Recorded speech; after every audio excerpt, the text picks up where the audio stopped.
Meu nome é Mariana Silva e tenho 32 anos. Nunca imaginei que estaria sozinha no velório do meu marido, Beto, encarando as cadeiras vazias onde minha família deveria estar. Nem meus pais, nem a Juliana, minha melhor amiga desde a infância, apareceram.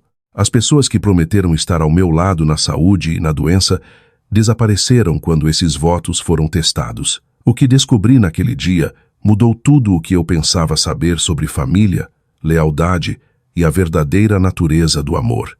Se você está ouvindo isso, deixe um comentário me contando de onde você é. Inscreva-se no canal e fique comigo enquanto compartilho como a traição mais dolorosa levou a um recomeço inesperado. Conheci o Beto há 5 anos, em uma padaria movimentada no centro. Eu estava correndo para o meu plantão de enfermagem, exausta depois de uma dobra, quando literalmente esbarrei nele, derramando meu café com leite em toda a jaqueta dele. Em vez de ficar bravo, ele riu e disse: "Bem, é uma maneira de se aquecer nessa manhã fria de São Paulo." Esse era o Beto, sempre encontrando luz em qualquer situação. Ele pediu meu telefone naquele dia e me surpreendi ao dar o número a ele. Havia algo em seus olhos castanhos e sorriso fácil que me deixava tranquila imediatamente. No nosso primeiro encontro, conversamos por horas em uma cantina italiana aconchegante. Ele me contou sobre seu trabalho como bombeiro militar, como queria ajudar as pessoas desde menino, quando via os caminhões vermelhos passarem correndo pela avenida. Eu compartilhei minha jornada para me tornar enfermeira, nossa dedicação mútua ao serviço, criando um laço instantâneo entre nós. Nosso relacionamento avançou rápido. Em 6 meses, éramos inseparáveis. O Beto me pediu em casamento durante uma trilha na Pedra Grande, com vista para a cidade. O anel não era chique, um solitário simples que pertenceu à avó dele, mas para mim era perfeito. "Não tenho muito", ele me disse, "mas tudo o que sou é seu." Meus pais não ficaram entusiasmados quando liguei para dar a notícia.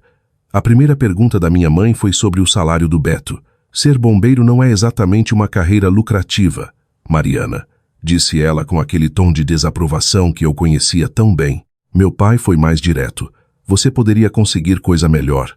Eles sempre esperaram que eu me casasse com alguém de prestígio, um médico do hospital onde eu trabalhava talvez, ou um advogado, alguém que pudesse bancar o estilo de vida que eles achavam que eu merecia. Mas o Beto me dava algo muito mais valioso: amor incondicional e apoio. Ele torceu por mim durante minha especialização em UTI, me surpreendendo com materiais de estudo e trazendo marmita quentinha durante as longas noites de preparação. Ele me fazia rir até nos meus piores dias. A Juliana, por outro lado, parecia apoiar no início. Ela foi minha madrinha na nossa cerimônia pequena no cartório, embora tenha comentado que estava surpresa por eu ter escolhido um local tão simples, quando meus pais tinham oferecido pagar por algo mais extravagante. O que ela não entendia era que Beto e eu queríamos algo íntimo que refletisse quem éramos, não uma declaração social dos meus pais.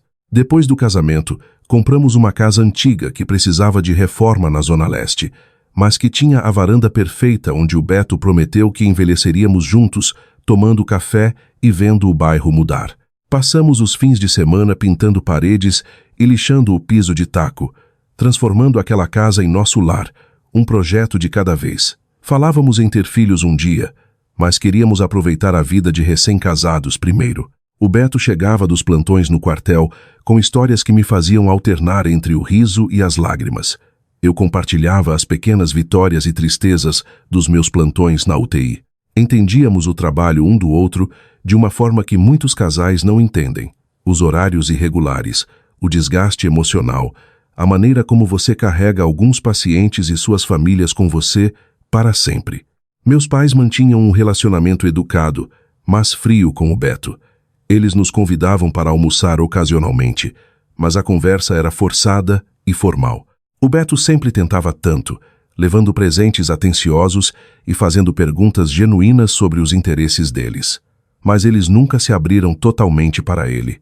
A Juliana nos visitava com frequência naqueles primeiros dias, embora sempre parecesse fazer comentários sutis sobre nosso estilo de vida modesto ou o trabalho perigoso do Beto. Foi durante nosso 2º ano de casamento que notei pela primeira vez que algo estava errado. O Beto começou a ter dores de cabeça, não apenas comuns, mas dores intensas, que às vezes o acordavam à noite. Ele as dispensava como estresse ou desidratação. Típico do Beto, minimizar qualquer coisa que pudesse me preocupar.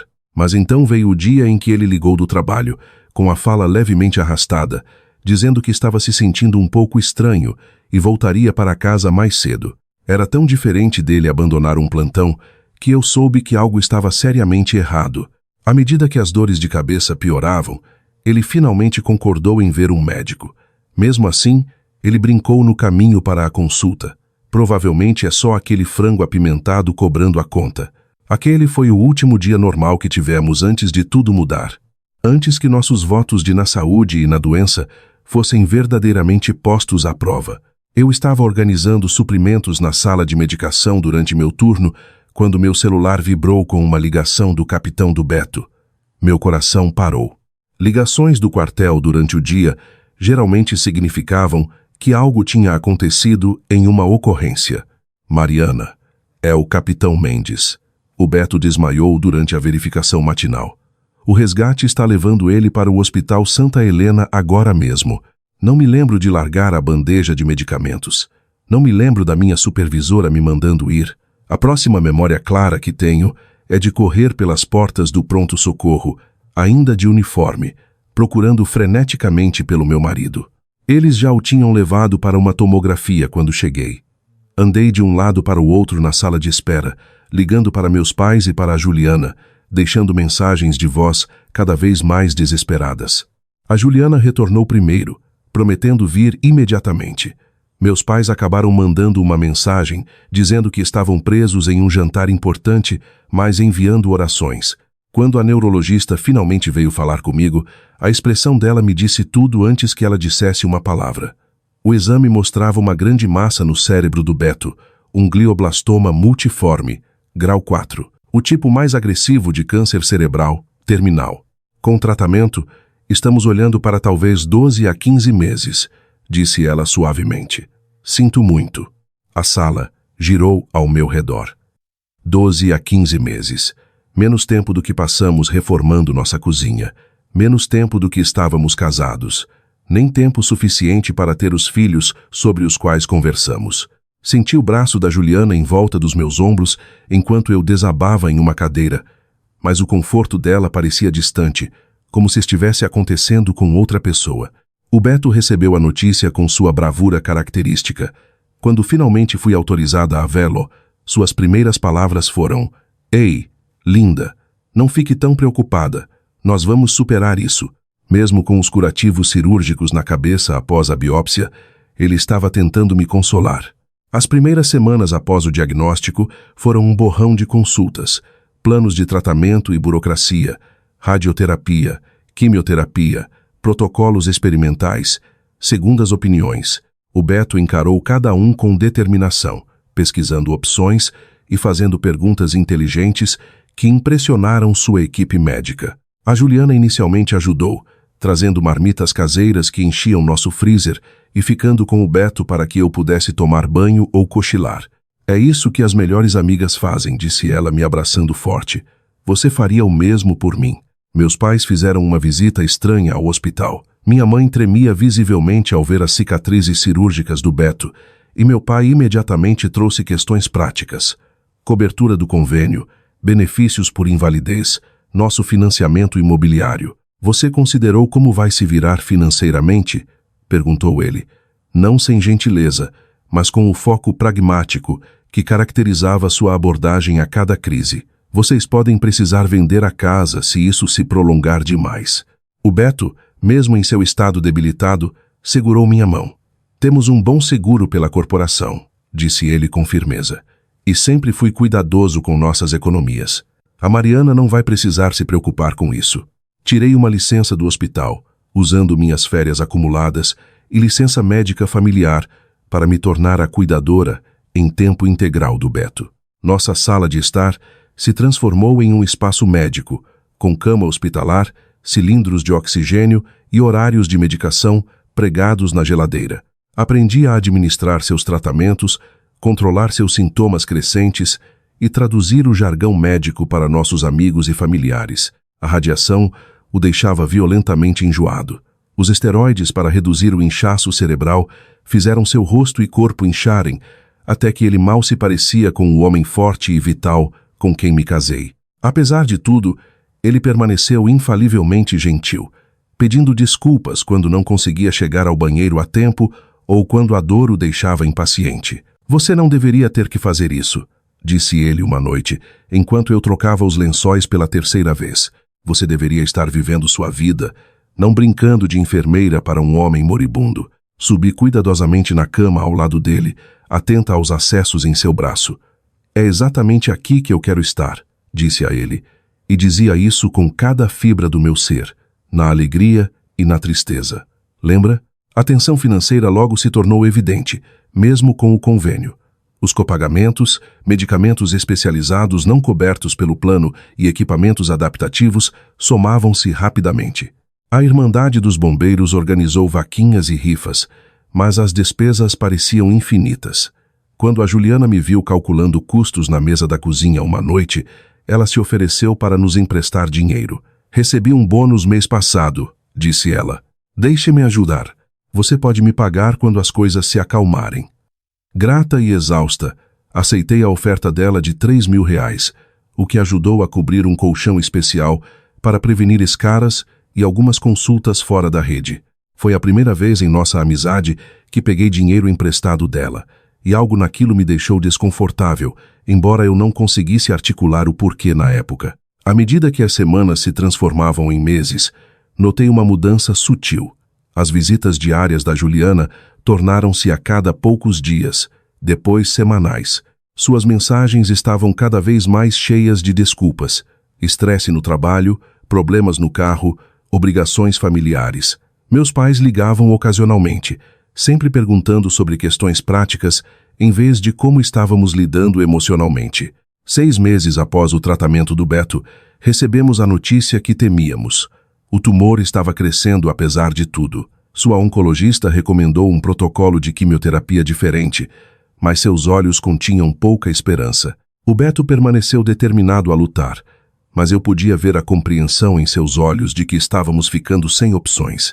Naquela noite, enquanto ele dormia agitado ao meu lado, permiti-me chorar silenciosamente pelo futuro que estávamos perdendo, pelos filhos que nunca teríamos, pelos aniversários que não celebraríamos, pelo envelhecer juntos que nos tinha sido roubado. O que eu ainda não entendia era que o câncer não era a única coisa que eu estava prestes a perder. A verdadeira traição estava apenas começando. Conforme a condição do Beto piorava, o círculo de pessoas ao nosso redor diminuía. O fluxo constante de visitas do quartel continuava seus colegas trazendo comida, cortando a grama, consertando coisas na casa, mas nossos relacionamentos pessoais começaram a se desfazer. Notei pela primeira vez que algo estava errado quando peguei o telefone da Juliana emprestado para ligar para a farmácia enquanto o meu carregava. Uma notificação de mensagem da minha mãe apareceu. Você falou com a Mariana sobre o que discutimos? O tempo está acabando. Meu dedo pairou sobre a mensagem, uma sensação ruim crescendo no meu estômago. Devolvi o telefone sem abrir, dizendo a mim mesma que provavelmente era sobre uma surpresa para nos animar ou alguma ajuda prática que estavam organizando. Mas uma semana depois, ouvi uma conversa que estilhaçou essa ilusão reconfortante. A Juliana tinha ido para a nossa varanda dos fundos para atender uma ligação, sem perceber que a janela estava entreaberta. Eu tentei tocar no assunto, ela dizia em voz baixa, mas nunca é a hora certa. Ela está completamente devotada a ele. Não, eu não acho que ela esteja pensando claramente sobre o futuro. Sim, eu concordo. Ela precisa começar a fazer planos para o depois. A palavra pairou no ar como uma presença física. Depois, Beto ainda não tinha morrido, e elas já estavam planejando a morte dele, tratando-a como uma conclusão inevitável, enquanto ainda lutávamos com tudo o que tínhamos. Naquela noite, depois de dar a medicação noturna ao Beto e garantir que ele estivesse confortável, verifiquei nossa conta bancária conjunta. As economias do Beto, dinheiro que ele vinha guardando desde antes de nos conhecermos, tinham diminuído significativamente. As contas médicas estavam consumindo tudo. O que me alarmou mais foi ver uma série de saques que eu não reconhecia, incluindo um no valor exato que eu tinha pegado emprestado da Juliana, datado do dia seguinte ao que ela me deu o dinheiro. Será que eu tinha feito essas transações e esquecido? Com a exaustão nublando minha mente, parecia possível. Mas uma dúvida persistente permaneceu. No dia seguinte, a Juliana chegou com café e pães de queijo, algo que ela não fazia há semanas. Ela parecia estranhamente interessada em nossa situação financeira. Você já pensou no que vai fazer com a casa? Perguntou casualmente enquanto sentávamos à mesa da cozinha. É muito espaço para apenas uma pessoa. O Beto ainda está aqui, disse eu rispidamente. Não estamos tendo essa conversa. Ela recuou rapidamente. Claro, eu só quis dizer eventualmente. Você sabe, considerações práticas. Seus pais mencionaram que você poderia voltar para a casa deles por um tempo depois. Lá estava de novo, depois. E agora eu sabia que meus pais estavam de fato envolvidos em quaisquer discussões que estivessem acontecendo pelas minhas costas. Meus pais mencionaram, repeti, quando exatamente você discute sobre mim com meus pais? Ela ficou vermelha. Estamos todos preocupados com você, Mari. Queremos garantir que você esteja amparada quando, se as coisas não correrem bem. 2 dias depois, descobri que um envelope com dinheiro tinha sumido da gaveta da mesa do Beto, dinheiro que seus colegas bombeiros tinham coletado para ajudar nas despesas. Quando mencionei isso à Juliana, ela sugeriu que eu poderia ter perdido ou usado sem lembrar. A fadiga do cuidador é real, disse ela com um sorriso solidário que não chegava aos olhos. Você está exausta. Talvez seja a hora de considerar uma clínica para o Beto. O convênio pode cobrir, e você poderia ter sua vida de volta. Ter minha vida de volta. Como se minha vida com o Beto, mesmo na doença, fosse algo de que escapar, em vez da coisa mais importante do meu mundo. Naquela noite, o Beto notou minha distração enquanto eu o ajudava com o jantar. Mesmo com suas habilidades cognitivas diminuindo, ele permanecia perspicaz sobre minhas emoções. O que está acontecendo nessa mente linda? Perguntou ele, a fala levemente arrastada pela pressão do tumor. Eu não podia sobrecarregá-lo com minhas suspeitas. A ideia de que pessoas em quem confiávamos pudessem estar se aproveitando da nossa situação era dolorosa demais para verbalizar. Em vez disso, contei uma meia-verdade. Só estou percebendo que algumas pessoas não estão lidando bem com sua doença. Estão se afastando. O Beto assentiu lentamente. As pessoas ficam com medo quando não podem consertar algo. Isso as lembra da própria mortalidade. Ele apertou minha mão com a pouca força que lhe restava. Mas você ficou. Você é tudo o que eu preciso, Mariana. As traições continuaram a se acumular de pequenas maneiras.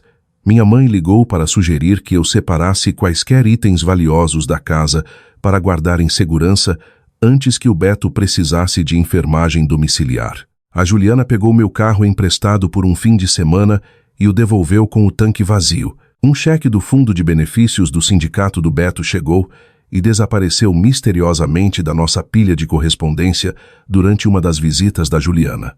8 meses após o diagnóstico do Beto, finalmente confrontei a Juliana diretamente.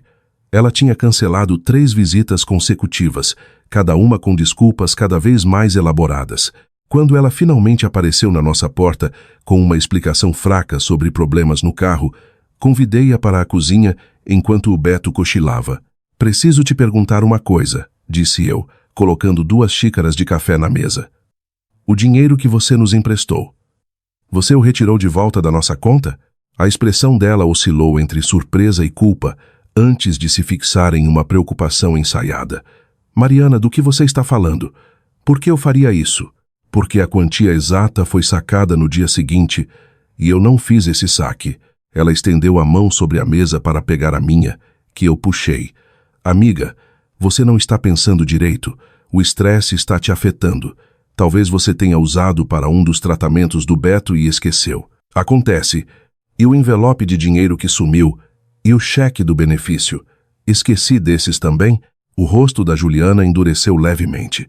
Você está me acusando de roubar de você, depois de tudo que fiz para ajudar.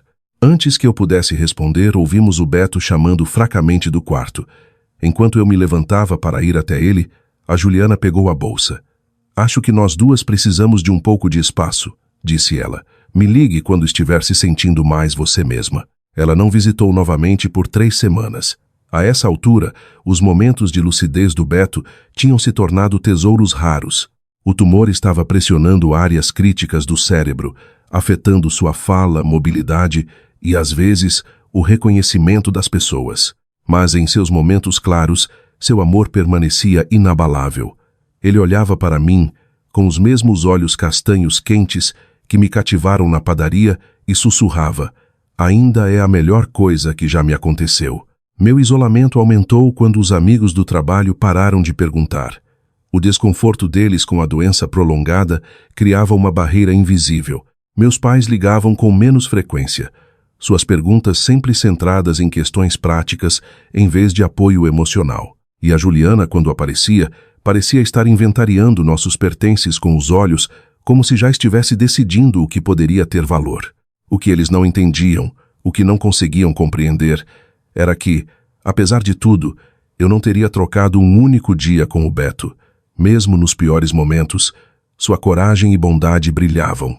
A maneira como ele pedia desculpas quando não conseguia lembrar uma palavra, como ele ainda tentava me fazer rir com piadas que lutava para contar, sua insistência em celebrar nosso aniversário, mesmo quando mal conseguia se sentar, me presenteando com um cartão desenhado à mão que dizia simplesmente "para sempre". Quando o inverno virou primavera, comecei a entender que a traição não era apenas sobre dinheiro ou bens. Era sobre pessoas apagando o Beto enquanto ele ainda lutava para viver e esperando que eu fizesse o mesmo. No 11º mês após o diagnóstico, a oncologista do Beto confirmou o que já sabíamos em nossos corações. Os tratamentos não eram mais eficazes. O tumor havia se espalhado. Cuidados paliativos eram nosso próximo passo. "Gostaria de fazer a transição para cuidados em casa", disse a médica. A mão do Beto inerte, mas quente na minha. "Ele quer estar na nossa casa, na nossa cama." A equipe de paliativos chegou no dia seguinte um anjo de enfermeira chamada Márcia, uma assistente social e um capelão. Eles transformaram nosso quarto em um espaço de paz, com a cama posicionada para olhar pela janela para o ipê que começava a florescer. Eles me educaram sobre o processo de morte, sobre medicamentos de conforto, sobre sinais a observar. "Chame sua família", aconselhou Márcia gentilmente. "Agora é a hora das despedidas." Liguei para meus pais naquela noite, caindo na caixa postal do meu pai. "Pai, os médicos dizem que é a hora. Se você e a mãe quiserem se despedir do Beto, devem vir nos próximos dias." Ele retornou na manhã seguinte. "Sua mãe e eu temos aquele baile de gala beneficente neste fim de semana, mas tentaremos passar aí no início da semana que vem. Como estão as finanças? Você já falou com a seguradora?" A pergunta me atingiu como um soco. "Ele não morreu ainda, pai." Claro, apenas sendo prático. Você terá providências a tomar em breve." Desliguei sem responder e liguei para a Juliana em seguida. "Ah, Mari", disse ela, com a voz apropriadamente sombria. "Estarei aí amanhã, prometo. Precisa que eu leve algo? Já pensou na funerária?" Outra pessoa saltando para a morte do Beto, ignorando o tempo sagrado que ainda nos restava. "Apenas venha se despedir", disse secamente. Mas no dia seguinte, a Juliana mandou mensagem dizendo que teve uma emergência no trabalho e viria no fim de semana seguinte. Meus pais deixaram uma mensagem de voz sobre um conflito de agenda com o clube de campo. Enquanto as pessoas que deveriam estar lá desapareciam, o Beto iniciou a etapa final de sua jornada com dignidade silenciosa. Houve momentos de confusão e medo, mas também momentos de perfeita clareza. Durante um desses períodos lúcidos, 3 dias após o início dos cuidados paliativos, o Beto me pediu para trazer a caixa de metal do armário dele. "Tem algo que precisamos discutir", disse ele, a voz mal acima de um sussurro. Dentro da caixa havia documentos financeiros, nossos testamentos, apólices de seguro e um envelope lacrado com meu nome. As mãos do Beto tremiam demais para segurá-los. Então, os espalhei na cama ao lado dele. "Fiz algumas mudanças", disse ele, gesticulando fracamente para os papéis. "Mês passado, quando você tirou aquele dia para visitar sua tia, lembrei-me da minha primeira vez, deixando-o com um voluntário, para ter algumas horas de descanso. Atualizei nosso testamento e mudei meu seguro de vida." Ele continuou: "A casa está quitada agora." Olhei para ele confusa. "Quitada, Beto? Como isso é possível?" Um fantasma de seu antigo sorriso cruzou seu rosto. Bombeiros cuidam uns dos outros. O fundo beneficente da corporação. Eu não queria te contar até que estivesse feito. Não queria que você se preocupasse com a casa depois. Beto, não, interrompi, lágrimas enchendo meus olhos. Não precisamos falar sobre o depois. Ele alcançou minha mão com esforço. Precisamos, amor. Preciso saber que você ficará bem. Ele gesticulou para o envelope. Leia isto quando eu me for. Prometa que vai ler sozinha. Assenti, incapaz de falar através das lágrimas. E me prometa outra coisa, sussurrou ele. Prometa que vai reconstruir. Encontre a alegria novamente. É isso que vai me dar paz. Não consigo imaginar alegria sem você, disse honestamente. Você vai, respondeu ele com força surpreendente. Você é mais forte do que sabe, Mariana. Mais forte do que todos eles. Eu não perguntei quem ele significava. De alguma forma eu já sabia. Os 2 dias seguintes foram pacíficos, cheios de pequenos e preciosos momentos. Li para o Beto seus livros favoritos, toquei a música do nosso casamento, deitei ao lado dele contando histórias sobre nossos dias mais felizes. Seus colegas do quartel vieram em duplas para se despedir, cada um me abraçando com compaixão genuína antes de sentar ao lado da cama do Beto para compartilhar memórias ou simplesmente segurar sua mão. O Beto partiu ao nascer do sol de uma terça-feira. Em um momento ele estava lá, sua respiração trabalhosa preenchendo o quarto silencioso, e no momento seguinte ele se foi. Eu estava segurando a mão dele, contando sobre o beija-flor que acabara de pousar no nosso parapeito. Márcia, a enfermeira, chegou logo depois que liguei. Ela me ajudou a lavar o corpo dele uma última vez, um ato antigo de amor e respeito. Quando o pessoal da funerária chegou, beijei a testa dele e sussurrei, obrigada por me amar. No silêncio terrível que se seguiu, liguei para meus pais e para a Juliana. Minha mãe atendeu, com a voz controlada. Oh, Mariana, sinto muito. Seu pai e eu ajudaremos com os arranjos. Você ligou para a seguradora? Ainda não, mãe. Ele morreu há apenas 1 hora. Claro, querida, mas esses assuntos precisam de atenção imediata. Passaremos aí esta tarde. A resposta da Juliana foi similarmente focada. Estou indo para aí. Você tem as informações da apólice? Posso te ajudar a fazer as ligações. Em vez de aceitar as ofertas, liguei para o capitão do Beto, que chegou em 30 minutos. Ele sentou comigo à mesa da cozinha, me ajudou a fazer as ligações necessárias e perguntou o que o Beto queria para o funeral. Um velório com honras de bombeiro, disse eu. No memorial do Parque das Flores, onde costumávamos fazer piquenique. O capelão da corporação me ajudou a organizar tudo. Os colegas do Beto criaram uma cerimônia linda, com tradições honrando bombeiros caídos. O capacete e as botas expostos na frente, a sirene final. A capela do velório tinha cadeiras para 50 pessoas. Reservei assentos na primeira fila para meus pais e para a Juliana. Naquela noite, sozinha em nossa casa pela primeira vez, abri o envelope que o Beto havia deixado para mim.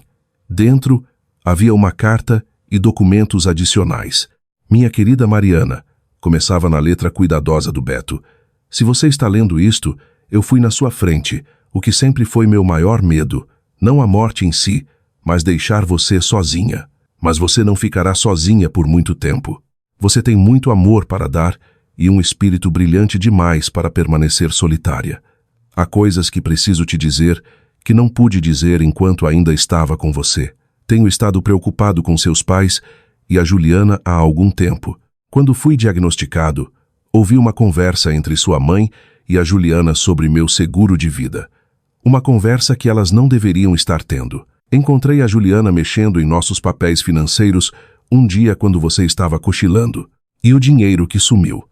Eu vi ela pegar o envelope da minha mesa quando achou que eu estava dormindo. Não te contei porque você precisava do apoio deles e eu esperava estar enganado. Mas com o tempo, tive certeza de que eles estavam se posicionando para se beneficiar da minha morte. É por isso que fiz mudanças para te proteger. A casa agora está totalmente paga. O seguro de vida nomeia apenas você como beneficiária, com instruções específicas que impedem qualquer pessoa de acessá-lo, exceto você. Organizei um consultor financeiro, Samuel, cujo cartão está anexo, para te ajudar a gerenciar tudo. Odeio te deixar com esse peso do conhecimento, mas precisava te proteger uma última vez.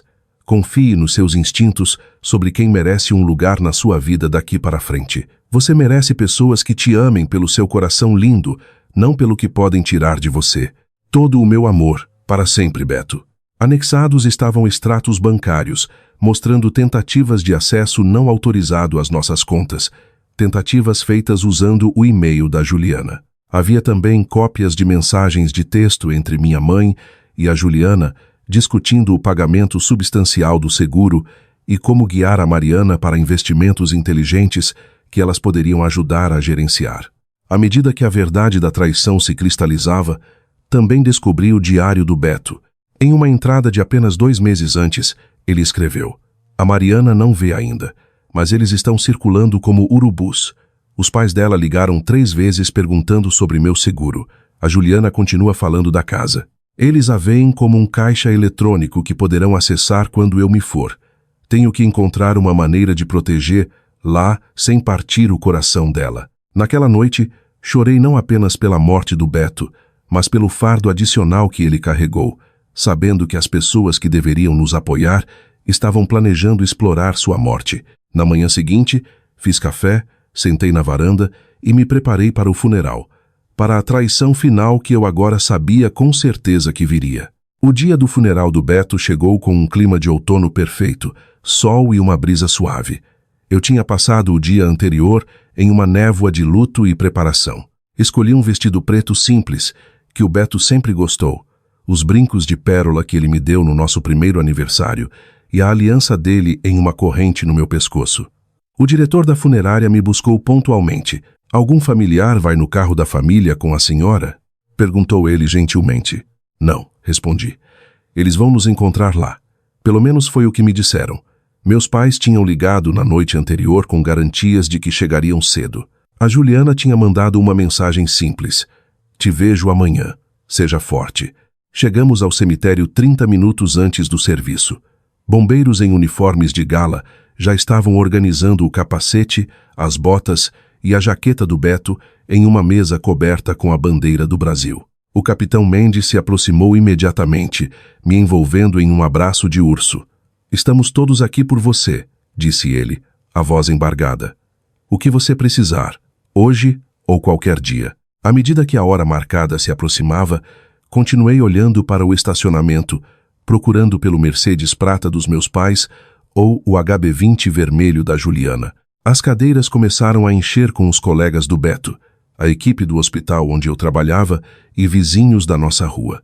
O capelão verificou o relógio e se aproximou. "Devemos esperar mais alguns minutos?" perguntou gentilmente. Assenti, pegando meu celular para verificar mensagens. Havia uma mensagem da Juliana enviada apenas 15 minutos antes. "Emergência no trabalho. Não consigo sair. Sinto muito mesmo. Te ligo à noite." Minha mãe tinha deixado um recado de voz. "Mariana, o carro do seu pai está fazendo um barulho estranho na marginal. Vamos ter que voltar. Que decepção. Chamamos um guincho, mas não chegaremos a tempo. Nos ligue quando puder. Nenhuma emergência real. Nenhum problema sério no carro. Apenas desculpas finas como papel de seda entregues no último momento possível. Podemos começar", disse ao capelão, guardando o celular na bolsa. Enquanto eu ocupava meu lugar na primeira fila, o vazio ao meu lado parecia uma presença física. 3 cadeiras vagas onde meus pais e minha melhor amiga deveriam estar. Eu podia ouvir murmúrios atrás de mim, pessoas notando e se perguntando. Os olhares de pena eram quase piores do que o abandono em si. O serviço começou com o toque cerimonial da sirene. O capitão falou sobre a bravura do Beto, seu compromisso com o serviço e sua bondade infalível. Colegas bombeiros compartilharam histórias que me fizeram rir entre as lágrimas. Tive que subir ao pequeno pódio com pernas surpreendentemente firmes. O Beto me disse uma vez: "Comecei, minha voz mais forte do que eu esperava, que o amor não é o que você diz, é o que você faz. É estar presente, é aparecer nos momentos difíceis, não apenas nas celebrações." Olhei para o mar de uniformes, para as pessoas que tinham aparecido consistentemente durante a doença do Beto e agora em sua morte. Cada um de vocês demonstrou esse tipo de amor por nós durante o ano mais difícil de nossas vidas. Não mencionei as cadeiras vazias ao meu lado. Não precisava. A ausência delas falava volumes. Quando a multidão diminuiu, um homem que eu não reconhecia se aproximou hesitante. Ele tinha os olhos do Beto e a mesma covinha no queixo. Mariana, sou o Jonas, irmão do Beto. Olhei em choque. O Beto tinha mencionado seu irmão afastado 1 ou 2 vezes, mas disse que não se falavam há anos devido a um conflito familiar. Sei que é estranho, continuou Jonas desajeitadamente. Não estávamos em contato, mas quando vi o obituário, tive que vir. Ele era meu irmão caçula. Lágrimas encheram meus olhos enquanto eu abraçava o estranho que carregava pedaços do Beto no rosto. Ele teria ficado tão feliz que você veio. Jonas olhou para as cadeiras vazias. Sua família não pôde vir. Eles escolheram não vir, disse simplesmente. A compreensão cruzou o rosto dele. O Beto sempre disse que você era a pessoa mais forte que ele conhecia. Agora vejo o porquê. Ao voltar para casa, subi os degraus da nossa varanda vazia, lembrando das palavras do Beto. Enquanto girava a chave na fechadura, tomei uma decisão. Essa traição não me definiria. Eu honraria o Beto sendo exatamente a pessoa que ele acreditava que eu fosse. Alguém forte o suficiente para reconstruir das cinzas. 1 semana após o funeral, eu estava separando as roupas do Beto quando a campainha tocou. Pelo olho mágico, vi a Juliana parada entre meus pais na varanda, os 3 com expressões apropriadamente sombrias. O pensamento de suas falsas condolências embrulhou meu estômago. Mas a voz do Beto parecia sussurrar no meu ouvido. Encare de frente, Mari. Tenha seu encerramento. Abri a porta sem cumprimentá-los. Querida, disse minha mãe, avançando para me abraçar. Permaneci rígida. Estávamos tão preocupados. Você não tem atendido às ligações. Entrem, disse secamente. Eles entraram na sala, meu pai carregando uma travessa coberta com papel alumínio, a Juliana segurando uma sacolinha de presente. Trouxemos jantar, disse meu pai, o empadão da sua mãe. E isso é apenas uma lembrancinha, acrescentou a Juliana, oferecendo a sacola. Não aceitei nenhum dos 2. Por que vocês estão aqui? Minha mãe pareceu surpresa. Mariana, estamos aqui para ver como você está, é claro. Tão preocupados que nenhum de vocês veio ao funeral do Beto. Um silêncio desconfortável caiu. Meu pai pigarreou. Aquilo foi lamentável. Problema no carro, como sua mãe explicou. Não, interrompi. Não me insultem com mais mentiras. A Juliana deu um passo à frente. Mari, eu realmente tive uma emergência no trabalho. Terrível o suficiente para mandar mensagem, em vez de ligar. 15 minutos antes do início, minha mãe sentou-se sem ser convidada. Querida, entendemos que você está de luto, mas não há necessidade dessa hostilidade. Estamos aqui agora para te ajudar a tomar providências e seguir em frente. Providências? Sim, meu pai interveio, olhando ao redor da sala com olhos avaliadores. Esta casa é muito grande só para você. Achamos que deve vender enquanto o mercado está bom. Você poderia voltar para casa até se reerguer. A Juliana assentiu com entusiasmo. E eu tenho pesquisado consultores financeiros para quando o seguro sair. Existem ótimas oportunidades de investimento que poderiam realmente aumentar o legado do Beto. Era o verdadeiro propósito da visita exposto. Não para me consolar, mas para se posicionarem. Quando vocês planejavam discutir o seguro comigo, perguntei calmamente. Antes ou depois de fingirem se importar com como estou, só queremos ajudar você a tomar boas decisões, disse Juliana, nervosa. Meu pai se inclinou para a frente. Você já deu entrada no sinistro? Essas empresas enrolam se você não ficar em cima. Na verdade, disse eu, indo até a mesa do Beto e pegando uma pasta, tenho algumas perguntas para todos vocês primeiro. Espalhei as cópias dos documentos que o Beto me deixou. Os registros bancários mostrando as tentativas da Juliana, as mensagens de texto entre ela e meus pais. Gostariam de explicar isso? A cor sumiu do rosto da Juliana. Minha mãe abriu e fechou a boca sem som. Meu pai se recuperou primeiro. Onde você conseguiu isso? Tem nos espionado? O Beto encontrou. Ele sabia o que vocês estavam fazendo. Isso é absurdo, protestou minha mãe. Aquele seu marido estava tomando decisões financeiras questionáveis. A medicação afetou o pensamento dele. O Beto estava mais lúcido no pior dia dele do que você no seu melhor, respondi, minha voz tremendo de raiva. Ele viu exatamente quem vocês eram.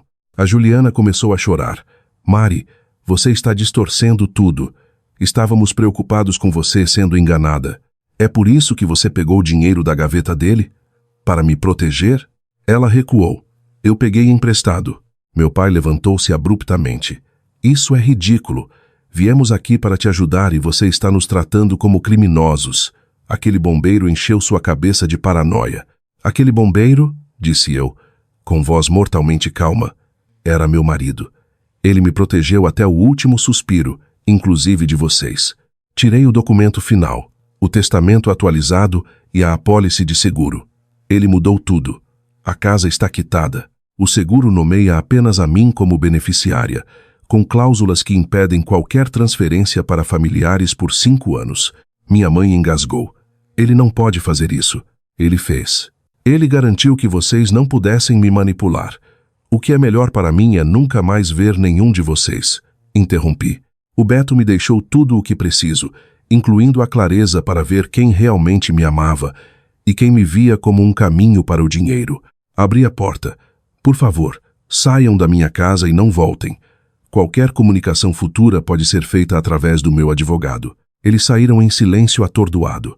Ao fechar a porta, uma sensação estranha tomou conta de mim. Não a solidão esmagadora que eu esperava, mas algo que parecia notavelmente com liberdade. Na manhã seguinte, tomei a decisão de usar o presente final do Beto para reconstruir minha vida. Comecei com pequenos passos. Voltei a trabalhar meio período na UTI. O capitão Mendes e os bombeiros continuaram presentes, cortando a grama, consertando vazamentos. O Beto nos fez prometer cuidar de você, disse Mendes. Mas honestamente, faríamos de qualquer jeito. Você é uma de nós agora. 3 meses depois, encontrei-me com Samuel, o consultor financeiro. Estabeleci uma fundação em nome do Beto para fornecer bolsas de estudo para filhos de bombeiros. Parecia certo honrar seu legado. Uma tarde, encontrei o cartão do Jonas, o irmão do Beto, com uma nota. Deveria tentar de novo algum dia. Liguei para ele. Encontramo-nos na semana seguinte. Jonas compartilhou histórias do Beto quando criança, e encontrei conforto nessas lembranças. A família dele me acolheu nos almoços de domingo, me fazendo perceber como é uma família genuína. 1 ano após a morte do Beto, recebi uma carta da Juliana. Ela admitia que a ganância e a inveja a dominaram, que tinha traído a amizade mais importante da vida dela e que passaria o resto da vida tentando ser digna de confiança novamente. Não respondi, mas também não joguei fora. Com o tempo, usei parte do seguro para comprar uma pequena chácara perto de uma represa, onde sonhávamos em nos aposentar. A casa principal, nosso lar, eu mantive.